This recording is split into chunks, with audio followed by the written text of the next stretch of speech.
Alors, comme cela a été annoncé ce matin, donc nous allons nous arrêter sur ce sujet, les possibilités de la foi.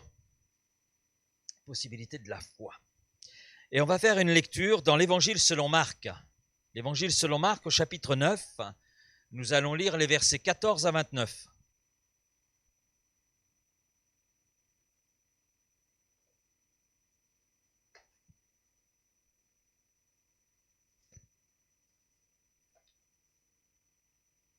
Vous avez trouvé l'Évangile selon Marc, chapitre 9, versets 14 à 29. Lorsqu'ils furent arrivés près des disciples, donc il s'agit de Jésus, Jésus avec, on sort de cette phase ou de cet épisode de la montagne de la transfiguration, donc Jésus est avec Pierre, Jacques et Jean, lorsqu'ils furent arrivés près des autres disciples, donc ils virent autour d'eux une grande foule et des scribes qui discutaient avec eux. Dès que la foule vit Jésus, elle fut surprise et accourut pour le saluer. Il leur demanda « De quoi discutez-vous avec eux ?» Et un homme de la foule lui répondit « Maître, j'ai amené auprès de toi mon fils, qui est possédé d'un esprit muet. En quelques lieux qu'il le saisisse, il le jette par terre. L'enfant écume, grince des dents et devient tout raide. J'ai prié tes disciples de chasser l'esprit, et ils n'ont pas pu. Race incrédule, leur dit Jésus. Jusqu'à quand serai-je avec vous? Jusqu'à quand vous supporterai-je? Amenez-le-moi. On le lui amena. Et aussitôt que l'enfant vit Jésus, l'esprit l'agita avec violence. Il tomba et se roulait par terre en écumant. Jésus demanda au Père, combien y a-t-il de temps que cela lui arrive? Depuis son enfance, répondit-il. Et souvent l'esprit l'a jeté dans le feu et dans l'eau pour le faire périr. Mais si tu peux quelque chose, viens à notre secours, aie compassion de nous. Jésus lui dit, si tu peux, tout est possible à celui qui croit. Aussitôt le père de l'enfant s'écria, je crois, viens au secours de mon incrédulité. Jésus, voyant accourir la foule, menaça l'esprit impur et lui dit, esprit muet et sourd, je te l'ordonne, sors de cet enfant et n'y rentre plus. Et il sortit en poussant des cris et en l'agitant avec une grande violence. L'enfant devient comme mort, de sorte que plusieurs disaient qu'il était mort. Mais Jésus, l'ayant pris par la main, le fit lever, et il se tint debout. Quand Jésus fut entré dans la maison, ses disciples lui demandèrent en particulier, « Pourquoi n'avons-nous pu chasser cet esprit ?» Il leur dit, « Cette espèce-là ne peut sortir que par la prière. » La première chose que ce texte met en évidence, c'est l'échec d'une guérison, l'échec d'une délivrance, dont la cause est selon l'affirmation même de Jésus, c'est Jésus qui nous donne la cause de l'échec qui est là, c'est l'incrédulité. Premièrement, l'incrédulité des disciples. Voilà la raison, la cause de l'échec dans cette situation donnée, dans ce témoignage donné. C'est l'incrédulité des disciples. Et Jésus le dit très bien, « Race incrédule, leur dit Jésus, jusqu'à quand vous supporterai-je? Jusqu'à quand serai-je avec vous ?» Il commence par dire « race incrédule ». Donc, cette incrédulité qui est la vôtre fait que devant cette situation, eh bien, vous êtes en échec. Et nous avons le même épisode qui est relaté dans l'évangile selon Matthieu, dans l'évangile selon Luc. Luc chapitre 9 et Matthieu chapitre 17. Et nous avons la même réponse. Les autres évangélistes confirment ce qui est écrit dans l'évangile selon Marc. Ils confirment la réponse de Jésus qui met en évidence la raison de l'échec devant cette situation, l'échec des disciples, c'est leur incrédulité. Maintenant, il n'y a pas que les disciples de Jésus qui ont manifesté leur incrédulité. Je dirais qu'ils ne sont pas les seuls responsables de l'échec qui est là. Le père de l'enfant aussi témoigne de ses doutes. Il l'exprime d'ailleurs. Il émet des doutes quant à la possibilité que Jésus puisse guérir son fils, puisse intervenir. Et il exprime ses doutes ainsi, on l'a lu ensemble, mais si tu peux quelque chose, viens à notre secours, aie compassion de nous. Si tu peux. le petit si là, hein, un si hypothétique. C'est une possibilité. Et nous pouvons penser que l'échec finalement des disciples a contribué à semer le doute dans l'esprit du père de l'enfant. Certainement que l'échec des disciples a renforcé le doute chez ce père. Ce que nous pouvons penser. Et Jésus vient au secours de ce père en reprenant ce qu'il dit. Comment ça? Si tu peux. Si tu peux. Tout est possible à celui qui croit. Donc il vient reprendre le père dans quelque part dans son incrédulité, dans ses doutes. Et il apporte une réponse. Il apporte une réponse. Tout est possible.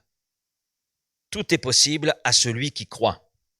Et la réponse de Jésus interpelle ce père sur sa compréhension de la foi. Et Jésus affirme avec autorité le principe même de la foi. Tout est possible à celui qui croit. La foi nous fait entrer dans la connaissance de la puissance de Dieu, de l'autorité de Dieu. Et le texte ne s'arrête pas là. Ce serait dommage de s'arrêter là. Le texte se poursuit parce que les disciples sont en échec.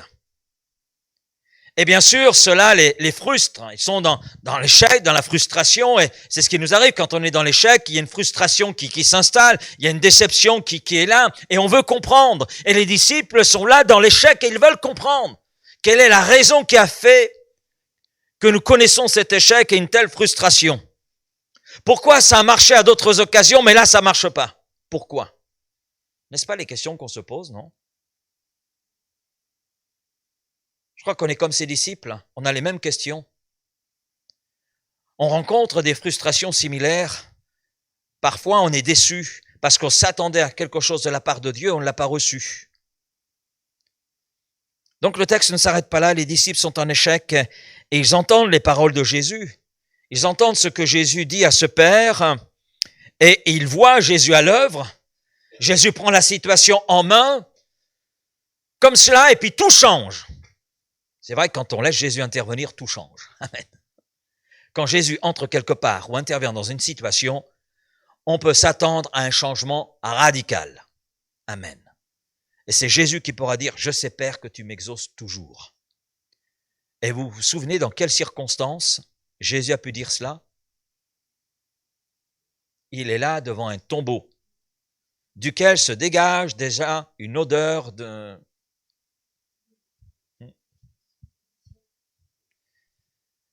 Mais malgré cela, Jésus est là, je sais Père que tu m'exauces toujours. Lazare sort. Et il sort. Il sort. À la surprise des sœurs, Marthe et Marie, qui ne s'attendaient pas à cela. Donc les disciples sont là et devant ce que Jésus dit au Père, devant ce qu'ils entendent aussi les concernant, race incrédule. Vous imaginez la réaction? Oh, espèce de race incrédule. Non mais, oh, pourquoi nous parle-t-il comme cela? Hein?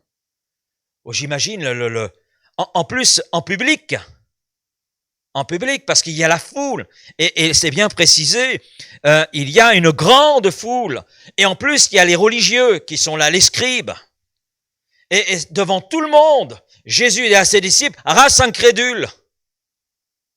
Voilà la cause de votre échec, c'est votre incrédulité. Et puis il voit Jésus prendre la situation en main et tout réussit. L'enfant est délivré. Alors ils sont là, après tout cela, et ils questionnent Jésus sur la raison pour laquelle ils n'ont pas pu chasser cet esprit mauvais. Ils n'ont pas pu répondre à la situation de ce père. Pourquoi ils se sont retrouvés en échec? Et au verset 28, la fin du verset 28, Jésus leur donne la raison pour laquelle ils sont en échec. Pourquoi n'avons-nous pu chasser cet esprit? Et Jésus répond en disant que ce type de démon, ce type d'esprit ne peut sortir que par la prière. Dans l'évangile selon Matthieu, il y a une précision qui est apportée, précision que Marc ne mentionne pas, mais Matthieu la précise. Il dit dans la prière et le jeûne. On voit cela dans Matthieu 17, verset 21. Et ce qui est intéressant, c'est cette réponse de Jésus. L'échec, en fait, c'est pas le fait qu'ils ont pas assez prié ou pas assez jeûné, c'est qu'il y a un défaut dans leur relation avec celui qui peut tout. Il y a un défaut dans cette relation. Parce que la prière et le jeûne font référence à quoi? La prière et le jeûne, dans la Bible, fait référence à la consécration. À la consécration. Consécration avec Dieu. Notre communion et notre marche dans l'humilité, dans l'obéissance. Et en fait, la situation devant laquelle se trouvent les disciples met en évidence des défauts dans leur obéissance, des défauts dans leur humilité. Et je peux le comprendre parce que je dirais qu'ils se sont trouvés à un moment, ces disciples, devant des réussites. Ils ont vu les démons partir, ils ont vu les malades guéris, ils ont vu de grandes et belles choses. Et là, quand ils ont vu ce père arriver avec sa situation, avec son enfant dans la souffrance, Jésus n'est pas là, il manque Pierre, Jacques et Jean, et ils ont pensé pouvoir réussir. Allez démon, va-t'en. Et c'est l'échec. Je pense qu'il y a une part de présomption. Hein? Ils ont été présomptueux. Et si Jésus précise que cette sorte-là ne peut sortir que par le jeûne et la prière, c'est que dans leur relation, dans leur approche de Dieu, dans leur approche aussi de la situation, ça manquait de clarté. Il y avait quelques petits défauts en eux qui faisaient qu'ils ne pouvaient pas apporter la réponse appropriée. Ça, c'est des choses qui peuvent nous arriver. Seigneur, je comprends pas, je devrais être exaucé. Tu m'as déjà exaucé, pourquoi tu m'exauces pas là? Peut-être que justement, dans notre communion avec Dieu, dans notre relation avec Dieu, il y a peut-être des choses à revoir qui constituent un obstacle à l'action de Dieu. Alors revenons au verset 24. On revient au verset 24. Et à l'affirmation de Jésus. Tout est possible à celui qui croit. Tout est possible à celui qui croit. Et cette affirmation nous ouvre devant les possibilités infiniment variées de la foi. Parce que Jésus ne dit pas c'est possible à celui qui croit, c'est que tout. Qu'est-ce que représente le tout? Tout, c'est tout. Tout est possible à celui qui croit. Ce qui veut dire que la foi nous fait entrer dans le tout est possible de Dieu. Et dans le chapitre suivant, chapitre 10 donc, au verset 27, Jésus ajoute une affirmation, et je crois qu'elle vient s'ajouter à ce qu'il affirme à ses disciples, ce qu'il affirme à la foule et ce qu'il affirme à ce Père. Tout est possible à celui qui croit. Et dans le chapitre 10, verset 27, car tout est possible à Dieu. Voilà pourquoi tout est possible à celui qui croit. Parce que tout est possible à la base à Dieu. Et la foi s'appuie sur Dieu, s'appuie sur ce tout est possible de la part de Dieu. Alors on va répondre à une première question. D'abord, qu'est-ce que la foi? Je crois que c'est la première question qu'il faut se poser avant d'aller plus loin, de découvrir les possibilités de la foi. De quoi parle-t-on lorsqu'il est question de la foi? La foi, c'est entrer dans une relation personnelle et intime avec Dieu par Jésus-Christ. C'est cela la foi. Quand Jésus dit à ses disciples, race incrédule, vous êtes là manifestant de l'incrédulité, c'est qu'ils ne sont plus sur le terrain de la foi qui permet de voir toutes les possibilités de Dieu. Ils sont plus sur ce terrain. Ça veut dire que dans leur relation avec Dieu, il y a un problème. Et la foi, c'est entrer, c'est vrai, dans une relation personnelle avec Dieu par Jésus-Christ. Et la foi prend naissance avec Dieu, prend naissance avec sa parole, au contact de sa parole. C'est elle qui non seulement suscite la foi en nous, mais c'est elle aussi qui vient alimenter notre foi.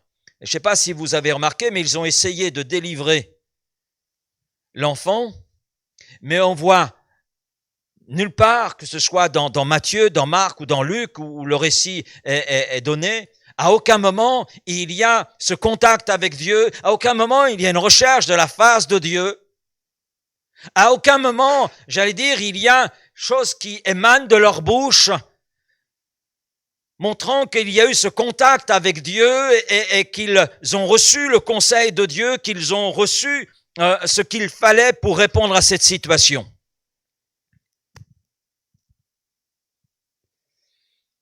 Ce qui ressort, et Jésus le fait ressortir, c'est qu'il y a un défaut, une lacune dans leur relation avec Dieu, dans leur relation personnelle avec Dieu. Ils sont allés, pour répondre à un besoin, ils sont allés avec leur propre force. Mais c'est pas suffisant. C'est pas suffisant. C'est pas suffisant. Et la foi prend naissance dans ce contact avec Dieu, dans ce contact avec sa parole. Et c'est elle qui non seulement suscite la foi, mais vient l'alimenter, vient la renforcer, la développer. L'apôtre Paul exprime les choses en ces termes. Ainsi, la foi vient de ce que l'on entend et ce que l'on entend vient de la parole de Christ. Dit autrement, la foi, elle naît lorsqu'on entend prêcher l'évangile, parce qu'il n'a plu à Dieu de sauver les hommes par la folie de la prédication. Une prédication qui s'appuie sur ce qui est écrit, qui ne s'appuie pas sur les pensées du prédicateur. Et puis, qu'est-ce qu'on en a à faire des pensées des prédicateurs? C'est vrai cela, entre nous, que je vous délivre mes pensées. Est-ce que c'est édifiant? Non. Non, c'est pas mes pensées qui sont intéressantes. On est d'accord là-dessus? C'est ce que Dieu dit, c'est ce que Dieu pense qui est important. Et c'est le rôle du prédicateur d'annoncer, l'évangile, d'annoncer le conseil de Dieu, de faire connaître la parole de Dieu. Et la foi naît lorsqu'on entend prêcher l'évangile. Et le message qui est là venant susciter la foi en nous.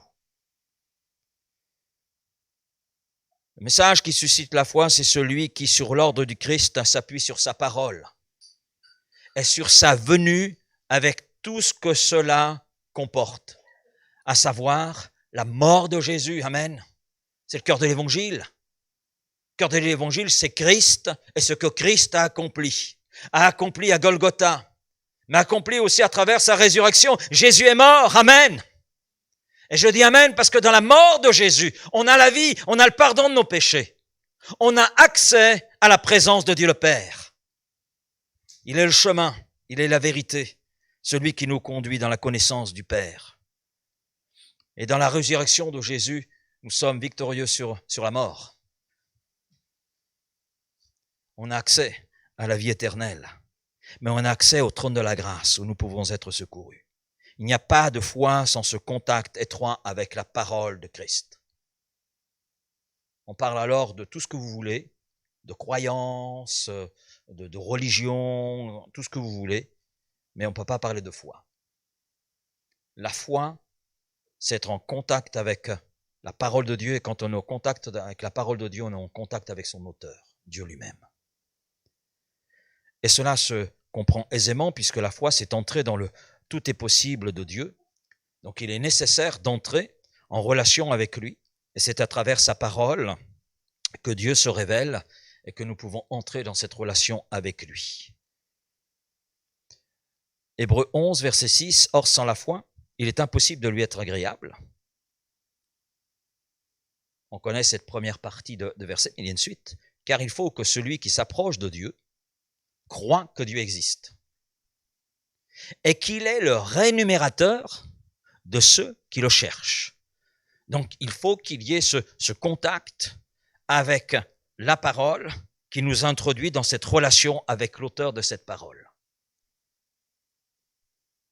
Mais la foi, ce n'est pas simplement entrer dans une relation personnelle avec Dieu, c'est également cultiver cette relation en vivant en conformité avec ce que Dieu dit. C'est pourquoi Jésus dira dans Marc 16, verset 16, « Celui qui croira et qui sera baptisé sera sauvé.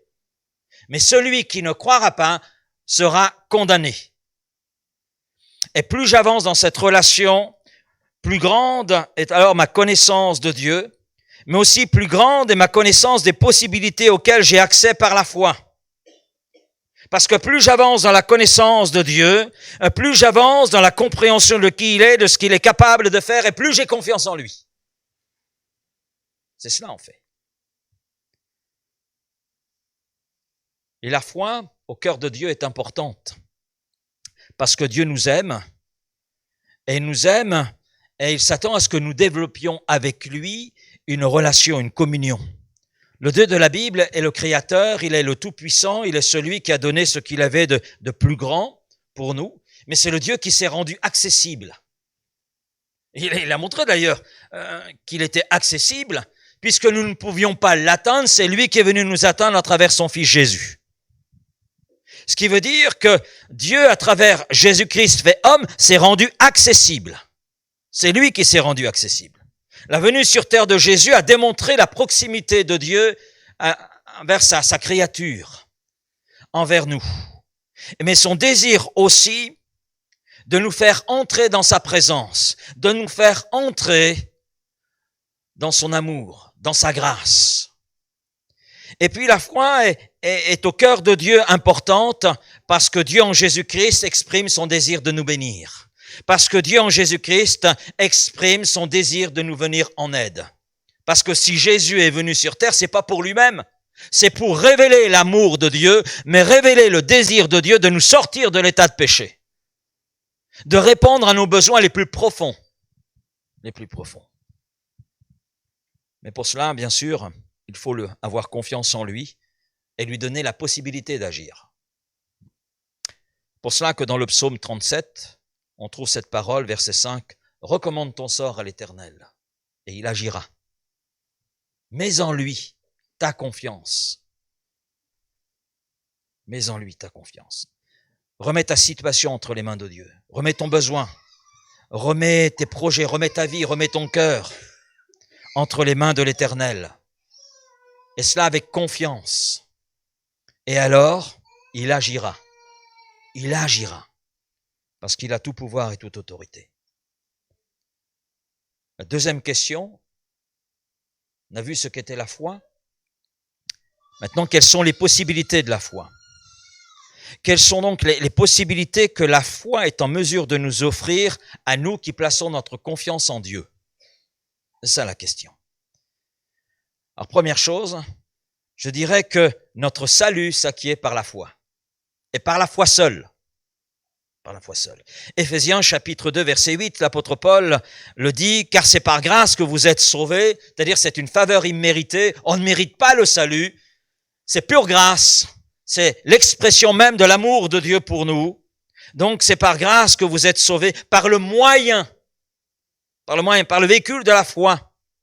Et cela ne vient pas de vous, c'est le don de Dieu. Ce n'est point par les œuvres, par les actions qu'on pourrait considérer comme étant bonnes à nos yeux. Pourquoi? Afin que personne ne trouve le moyen de se glorifier. Donc la réalité est la suivante, et sur ce plan la Bible est sans équivoque. L'homme est pécheur, et tous les hommes sont pécheurs. Romains 3, 23. D'accord? Les hommes sont pécheurs parce qu'ils ont manifesté à un moment donné, et ils continuent d'ailleurs, manifester leur rébellion à l'égard de Dieu et contre Dieu. Et cette rébellion, a fait que l'homme creuse sa propre tombe. Parce que le salaire du péché, nous dit l'Écriture, c'est la mort éternelle. Ce qui veut dire que l'homme, par son péché, se creuse sa propre tombe. C'est-à-dire que si ici-bas je vis sans Dieu, dans l'éternité, ce sera aussi sans Dieu. Et je crois que c'est la pire situation qui puisse arriver à une personne. Car une éternité sans Dieu est une éternité semblable à un enfer. C'est vivre avec ses échecs, c'est vivre avec ses remords, c'est vivre avec les occasions ratées, c'est vivre avec ses frustrations et sans aucune possibilité de changer quoi que ce soit. Quoi que ce soit. Parce qu'il est réservé aux hommes de mourir une seule fois, après quoi vient le jugement. Ça veut dire que nous rendrons compte, chacun pour notre part, devant Dieu, de ce que nous aurons fait de notre propre vie. Et nous serons placés devant les conséquences. Nous sommes dans un monde malade, là je vous apprends rien, et qui s'enfonce de plus en plus dans le malheur. Je ne sais pas ce que vous en pensez, mais On nous promet que demain, ça ira mieux. Dans 2 ans, il n'y aura plus l'inflation. Mais comment l'homme peut-il prévoir ce qui sera dans 2 ans alors qu'il est incapable de prévoir ce qui est aujourd'hui? C'est complètement absurde. Et puis, maudit soit l'homme qui se confie dans l'homme. Il est comme un misérable dans le désert. Et notre monde est misérable parce qu'il a cessé de placer sa confiance en Dieu pour la placer dans l'homme. Et on voit où ça conduit. On a une humanité, un monde qui s'enfonce de plus en plus dans le malheur, dans la violence, dans le désespoir. Tout cela parce qu'il a rejeté Dieu. Il persiste dans ce rejet de Dieu, dans cette attitude. Mais Dieu est clair aussi dans sa parole. Les hommes en supporteront les conséquences. À nos choix, il y a des conséquences. Et Dieu respecte nos choix. Il nous dit, ok, tu as fait ce choix-là? Tu as fait ce choix de vivre sans moi? Bien, tu en assumes les conséquences pour ce temps et pour l'éternité. Pour l'éternité. Maintenant, si tu me choisis, si tu acceptes que je prenne les rênes de ta vie, là, on va cheminer ensemble. Et je vais te faire voir ma gloire. Ce que l'homme sème, il le récolte un jour ou l'autre. Ça, c'est un principe biblique et c'est un principe juste. Et j'ai relevé de nombreux textes d'ailleurs qui nous parlent de ce principe. Galates 6, 7, 2 Corinthiens 9, 6, Proverbes 22, verset 8, Luc 6, 38, Jean 4, 34, le psaume 126, verset 5, Osée chapitre 8, verset 7, etc. Waouh! Un homme averti en vaut 2, mais là, on est passablement averti. Dieu nous dit, mais écoute, ce que tu sèmes ici-bas, tu vas le récolter demain, et si c'est pas sur terre, de toute façon, tu le récolteras dans la gloire. Et Dieu est là nous avertissant. Dieu est là nous proposant de vivre avec lui, de le connaître, d'entrer dans cette connaissance intime de qui il est. Parce que la possibilité de sortir du péché et du chemin qui conduit à la mort éternelle, c'est uniquement dans la foi et la foi en Jésus-Christ. Il n'y a pas d'autre chemin. Il n'y a qu'un chemin qui mène au salut. Il n'y en a qu'un. S'il y a plusieurs chemins qui mènent à Rome, il n'y a qu'un chemin qui mène au salut.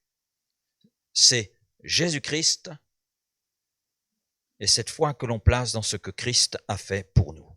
Le geôlier de la prison de Philippe, où Paul et Silas ont été emprisonnés parce qu'ils dérangeaient par la prédication qui était la prédication de l'Évangile. Présenter la bonne nouvelle de Jésus-Christ et ça gênait certaines oreilles qui ont préféré arrêter ces hommes, les battre et les mettre en prison. Et puis Paul et Silas sont là dans la prison, ils chantent, ils sont là remerciant le Seigneur. Ils le remercient parce qu'ils sont encore en vie. Ils auraient pu perdre la vie, mais ils le remercient parce qu'ils sont encore en vie. Et puis, ils le remercient parce qu'ils ont eu la possibilité, l'opportunité de pouvoir prêcher l'Évangile, même s'ils ont été coupés dans la prédication et même s'ils ont supporté quelques coups.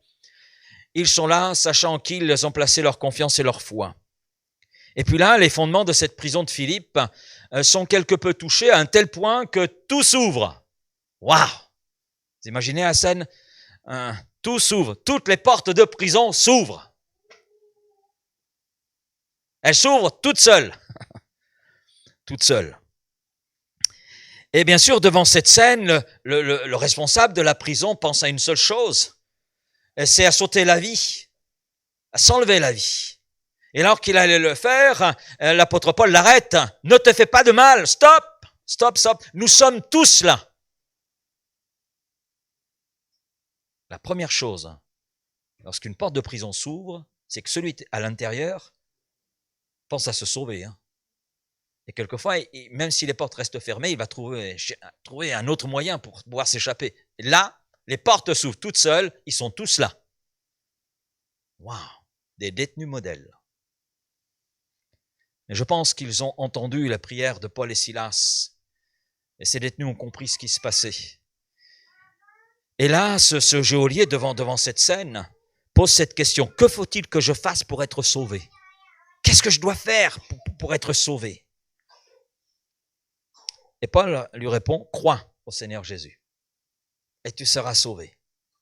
Tu seras sauvé toi et ta famille. C'est-à-dire, tu donnes un accès aussi à ta famille de connaître le salut. Crois et confiance dans le fait que Jésus sur la croix s'est chargé de ton péché et que tu as par la foi en lui et dans son œuvre le pardon de tes péchés et la vie éternelle. Et Dieu veut que tous les hommes soient sauvés. Il l'exprime d'ailleurs. Il n'a pas envoyé Jésus-Christ simplement pour une catégorie de personnes. Non, pour tous les hommes. Tous les hommes. Et Paul le dit dans 1 Timothée 2,4, Dieu veut que tous les hommes soient sauvés.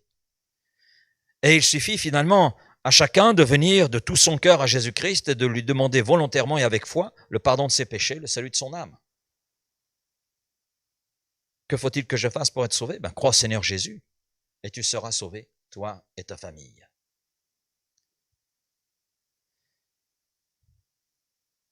L'auteur de l'Épître aux Hébreux dit ceci, Hébreux 10, verset 39. Nous ne sommes pas de ceux qui se retirent pour se perdre, mais de ceux qui ont la foi pour sauver leur âme. Oui, cet homme a compris la valeur de la foi et que par la foi seule, il avait accès au salut.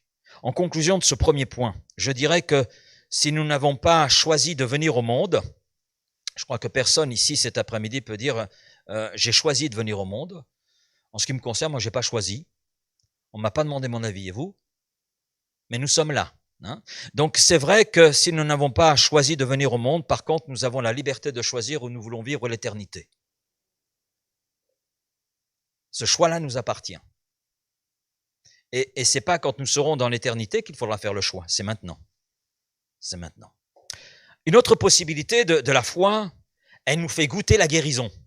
Fait goûter la guérison. Goûter la délivrance. Jacques écrit ceci, la prière de la foi. Notez bien, la prière de la foi. La prière qui est empreinte de cette confiance en Dieu. Cette prière qui s'appuie sur les promesses de Dieu. Cette prière qui s'appuie sur l'œuvre de Jésus-Christ. La prière de la foi sauvera le malade. Et le Seigneur le relèvera. Le relèvera.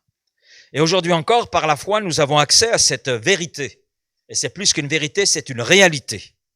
Nous avons deux aveugles qui, là, au passage de Jésus, crient. Ils crient. « Aie pitié de nous, fils de David ». Et ils savent que c'est Jésus parce qu'ils entendent son nom, ils entendent des acclamations. Et puis il y a les rumeurs qui entourent Jésus. Ils savent que Jésus est passé ici et là, de ville en ville, de village en village, annonçant la bonne nouvelle, appelant les hommes à se repentir, mais guérissant tous ceux qui étaient atteints de diverses maladies. Ils ont entendu ces rumeurs. Il y a un téléphone qui fonctionnait très bien à cette époque-là, et ça fonctionne aussi très bien aujourd'hui. La langue savait colporter les choses. Et ces deux hommes, voient Jésus, ils voient. Jésus s'arrête. Ils sont aveugles, donc ils ne pouvaient pas le voir s'arrêter.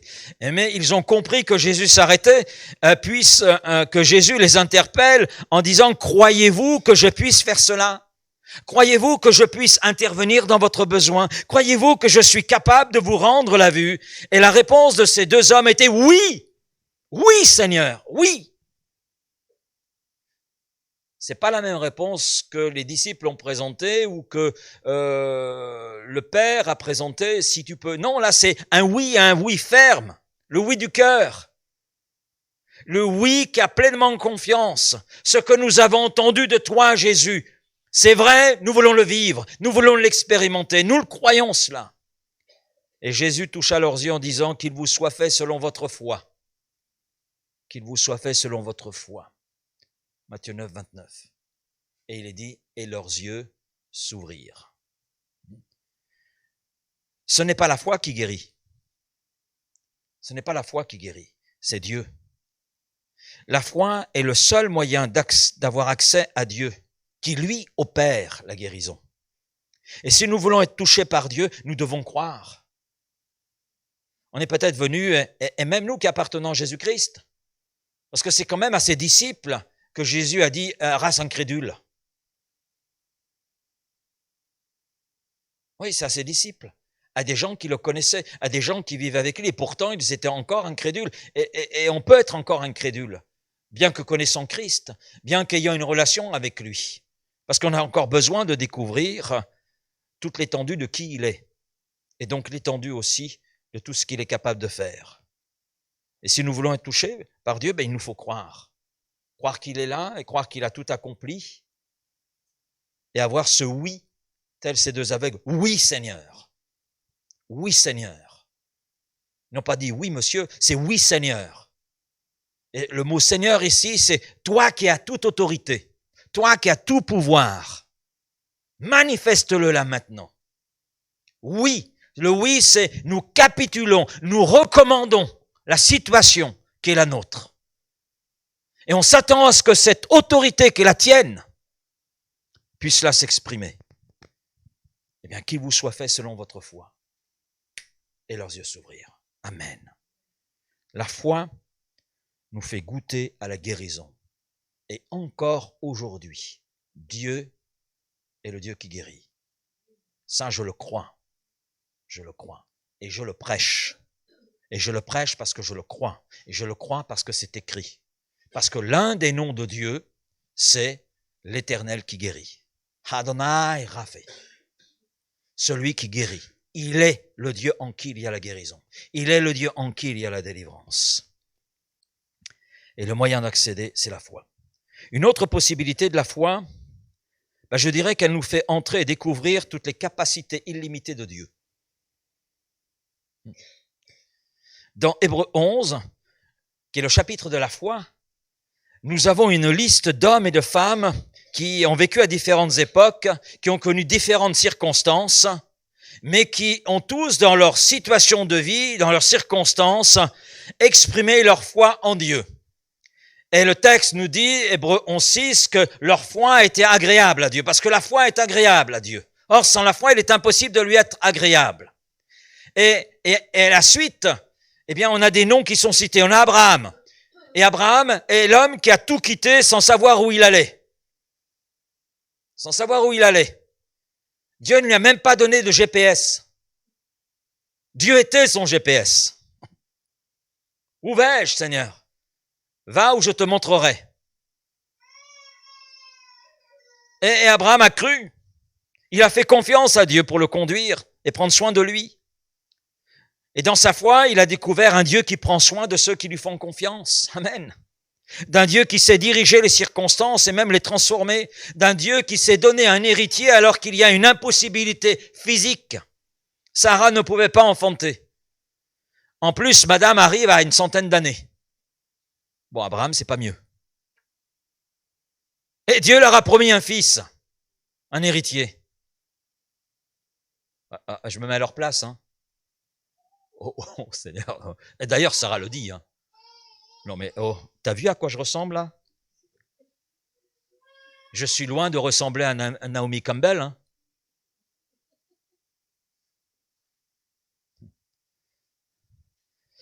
Et pourtant, le miracle s'est accompli, amen. Dieu a donné un enfant à Sarah et Abraham. Isaac, l'enfant de la promesse. Dieu tient ses promesses, amen. Tient ses promesses. Et Abraham a vécu dans la foi et par la foi. Alors cela ne signifie pas qu'il était parfait. Non. Mais qu'il savait en qui il croyait et en qui il avait recommandé sa vie. C'est ça. La foi ne veut pas dire qu'on est parfait. La foi, c'est tout simplement dire en qui on place sa confiance, en qui on croit, en qui on recommande sa vie. Et on s'attend à lui. Et Abraham, en ce qui concerne la foi qui était la sienne, eh bien, elle est un modèle pour nous. Elle est un modèle. Il est appelé le père des croyants. Et il est souvent cité dans le Nouveau Testament, justement, en référence à sa foi. C'est un modèle pour nous. Et qu'est-ce qu'Abraham? Qu'est-ce que Sarah? Des gens qui ont été et qui ne sont plus, mais qui par la foi ont hérité des promesses. Des gens de la même nature que nous. On a Moïse. Ah, Moïse. Moïse était le libérateur du peuple hébreu qui vivait dans l'esclavage en Égypte. Et il a été ce qu'il a été par la puissance de Dieu agissant en lui en réponse à la foi qu'il a eue en Dieu. Et par la foi, nous voyons Moïse qui a été qualifié par Dieu. La première chose que Moïse présente devant la révélation de Dieu, c'est toutes ses impossibilités. Et j'aime beaucoup ce passage. Exode 3 et 4. C'est chapitre que j'apprécie parce que quelque part, chacun d'entre nous s'y retrouve. Parce que devant la révélation de Dieu, devant une situation dans laquelle on doit manifester la foi, en général, la première chose que l'on présente, c'est des excuses. Écoute, tu pourrais pas envoyer quelqu'un d'autre là? Je dois retourner en Égypte. Ah non, je peux pas retourner en Égypte. Il y a une pancarte Wanted. Alors pas question. Ah non, je peux pas. Et il a présenté des excuses, mais ce qui est beau dans ce passage, c'est qu'à chaque excuse, qui pouvait être valable humainement parlant, Dieu a toujours donné une réponse. Il a toujours donné une réponse. Vous avez remarqué? Ah, mais je peux pas croire que tu puisses intervenir dans ma situation. De toute façon, ça fait tellement longtemps que je vis comme cela, tu peux pas changer. Tu peux pas changer ça. Le Seigneur va te répondre, comment ça je peux pas changer? Toi, tu as changé, mais moi, je n'ai pas changé, je reste toujours le même. Le Dieu Tout-Puissant, le Dieu Créateur. Et je crois qu'à chacune de nos excuses que l'on pourrait mettre en avant, Dieu a aussi des réponses. Dieu a des réponses. C'est pour cela que Jésus dit, car tout est possible à Dieu. Tout est possible à Dieu. Donc, toutes les excuses qu'on pourrait lui présenter cet après-midi, le Seigneur va nous dire, oh, arrête avec tes excuses. C'est pas de tes excuses dont j'ai besoin. C'est que tu places ta confiance en moi afin de voir toute l'étendue des possibilités qui sont les miennes. Et nous voyons Moïse, qui a vu Dieu le qualifier, qui a vu Dieu l'utiliser, et cela pour sa gloire. Et la foi, ce n'est pas uniquement croire en Dieu, mais c'est aussi croire que Dieu croit en nous. Amen. Je vais vous dire, la veille du départ vers le Vietnam, la question que je me posais, Raphaël était témoin de ma question, qu'est-ce que je vais faire là-bas? Dieu aurait pu choisir quelqu'un de plus qualifié. En plus, moi, apprendre une langue étrangère. Et le lendemain matin, dans le dernier culte, avant de quitter la France, dernier culte, le Seigneur a parlé à travers un homme qui ne connaissait rien de notre situation, personne ne nous connaissait à ce moment-là dans cette église, et où Dieu a donné la réponse. C'est la même réponse que Dieu a donnée à Moïse, en fait. Ne t'inquiète pas, Laurent. Je serai avec toi. Et oui, le Seigneur est avec nous. 20 ans, qui sont passés comme un jour. Alors pour le Seigneur, un jour est comme 1000 ans. Pour nous, un jour est comme 20 ans. Oui, Dieu est celui qui croit en nous pour faire la différence et aller à la conquête de l'impossible. Daniel, on aime l'histoire de Daniel. Non? Qui n'aime pas l'histoire de Daniel? Alors, ce que l'on retient de Daniel, c'est la fosse au lion. On aime bien la fosse au lion. Surtout que c'est pas nous qui y sommes. Bien, Daniel, en raison de la jalousie des autres administrateurs, a été envoyé dans la fosse au lion. Mais il avait placé sa confiance en Dieu. Et il a eu raison, on est d'accord, il a eu raison. On ne peut pas dire le contraire. Parce que les lions ont compris qu'il n'était pas nécessaire de le dévorer lui. Les lions ont aussi foi en Dieu. Amen. Une foi très animale, mais une foi. Dieu veillait et Dieu a soutenu Daniel. Les lions n'ont même pas égratigné Daniel. Par contre, ceux qui avaient accusé Daniel furent jetés dans la fosse aux lions. Et là, les lions se sont régalés, oui. Et là, ils ont dit « Amen ». Et ces hommes ont été dévorés. Dieu, en réponse à la foi, accomplit des miracles. Humainement parlant, un homme qui est envoyé dans une fosse aux lions, qui, en général, sont des lions qui ont été affamés quelques jours avant. Ils n'ont pas eu les bonnes côtes de porc juste avant. Ou les côtes d'agneau, ce que vous voulez. Donc, non, ils sont affamés. Donc, en général, quand on tombe dans une fosse avec des lions affamés, on est dévoré. Daniel a été envoyé, mais il est sorti indemne. Et les autres, en fait, ils n'en sont pas sortis. Voilà. Oui, Dieu, en réponse à la foi, accomplit des miracles. Il fait des choses que nous ne pouvons pas expliquer avec notre intelligence. Mais est-ce qu'on a besoin de les expliquer avec notre intelligence? Est-ce que Daniel avait besoin d'expliquer avec son intelligence? J'ai été dans la fosse au lion, j'en suis sorti indemne. Alors j'en suis sorti indemne pour... Non, je sais. Comme le dit cet homme dont on remet en question la guérison, et il répond aux religieux, écoutez, je sais que j'étais aveugle et que maintenant je vois. Voilà. Et là-dessus, vous pouvez rien dire, parce que moi, je sais ce que j'ai vécu. Vous voyez, on voit un homme qui est là avec la foi qui est la sienne. Et ce chapitre 11 de l'Épître aux Hébreux nous donne une série de témoignages montrant que Dieu, quelle que soit la situation, quel que soit le besoin, et dans la mesure où la foi s'exprime, a une réponse à apporter. Par la foi, nous touchons toutes les possibilités de Dieu, et les possibilités de Dieu sont infinies. Amen. Et dans cette même épître, il nous est dit, Hébreux 4, verset 16, « Approchons-nous donc avec assurance, avec confiance, avec foi, du trône de la grâce, afin d'obtenir miséricorde et de trouver grâce pour être secourus dans nos besoins. » Notez bien, dans nos besoins. Quels sont ces besoins? Quel que soit ton besoin cet après-midi, si tu t'approches avec foi, avec confiance du trône de la grâce, eh bien tu vas trouver miséricorde. Tu vas trouver la faveur dont tu as besoin. Alors, en conclusion, par la foi et dans la foi, nous touchons le tout est possible de Dieu, capable de faire infiniment au-delà de tout ce que nous demandons et même pensons. Amen. Et merci, parce que nous avons un Dieu qui fait au-delà de ce que nous pensons. Je dis Amen. J'ai dit Amen à cela. Parce que quelquefois, nous limitons Dieu. Alors que Dieu veut manifester combien il peut tout. Tout est possible à celui qui croit, parce que tout est possible à Dieu. Amen. On s'incline. Seigneur, merci. Merci pour ta parole cet après-midi. Merci de toucher nos cœurs, nos vies. Seigneur, il y a des besoins au milieu de nous.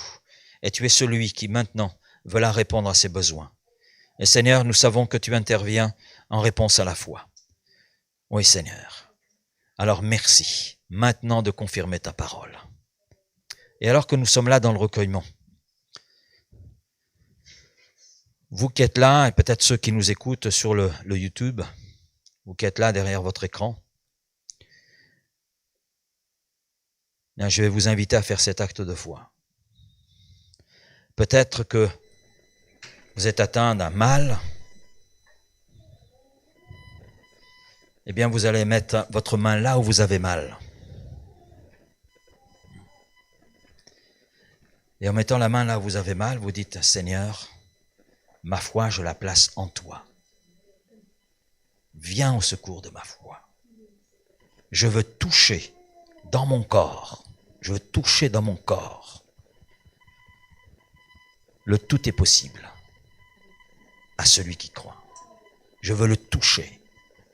Je veux toucher ta grâce pour mon corps. Je veux toucher ta grâce dans ce corps qu'elle a atteint.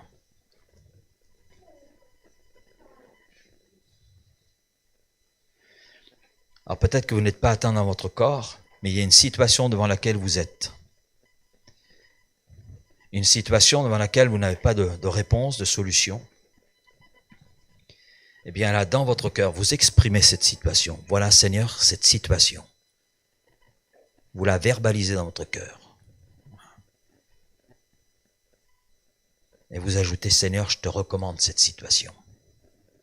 Je m'appuie sur les promesses de ta parole. Tu me dis, recommande ton sort à l'Éternel. Mets en lui ta confiance et il agira.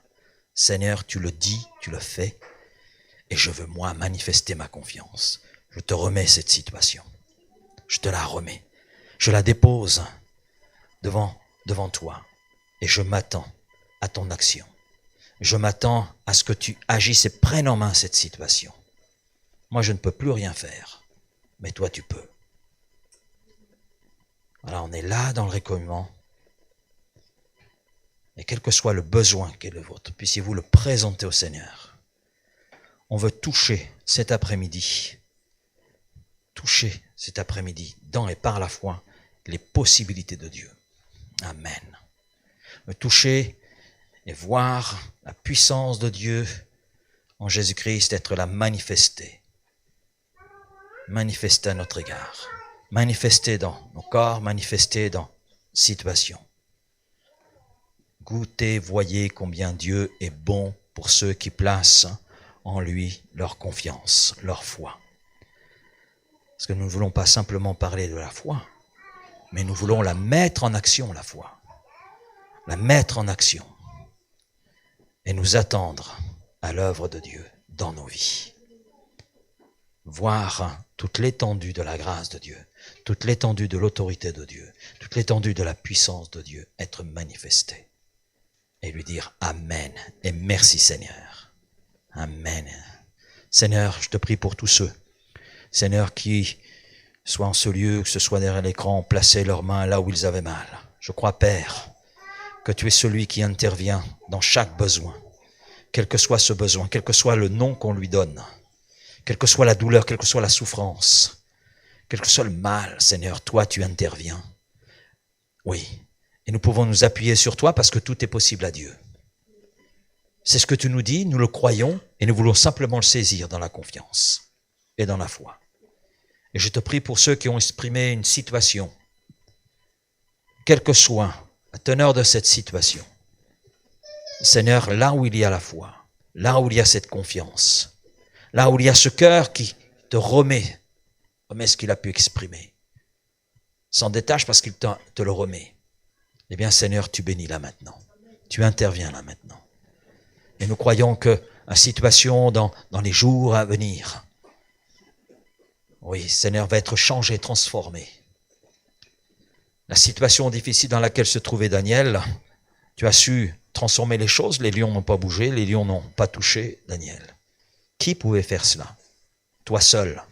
Toi seul. Et tu l'as fait en réponse à la foi que Daniel a placée en toi. Mais Seigneur, combien de situations ainsi? Combien de situations ainsi? Nous sommes là relatés dans ta parole et nous montrent, oui, que quel que soit le besoin, on peut te le remettre. On peut s'attendre à toi avec confiance. Tu sais intervenir. Alors merci Père. Et cela dans le nom de Jésus. Dans le nom de Jésus. Amen. Amen. Merci Père. Amen.